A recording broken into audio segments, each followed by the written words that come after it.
జరగబోతుంది. ఇది ఆదిశంకరాచార్య 1237వ జయంతి సందర్భంగా తిరిగి అమరావతి పునఃప్రారంభం కావడం చాలా ఆనందాన్ని కలుగజేస్తుంది.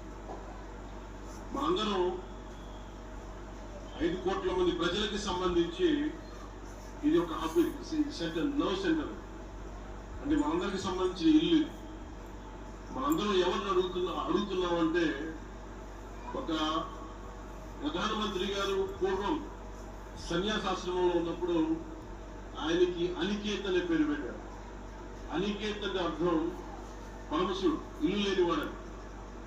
అలాంటి ఇల్లు లేనివాడు, కుటుంబం లేనివాడు 5 కోట్ల మంది కుటుంబాలకు, 5 కోట్ల మంది ప్రజల కోసం, ఎన్ని కోట్ల కుటుంబాల కోసం మనందరికీ రాజధానిలో ఒక నగరం నిర్మించడానికి, ఇల్లు నిర్మించుకోవడానికి ఇల్లు లేకుండా 140 కోట్ల మంది ప్రజల బాధ్యత తీసుకొని కశ్మీర్ నుంచి కన్యాకుమారి వరకు,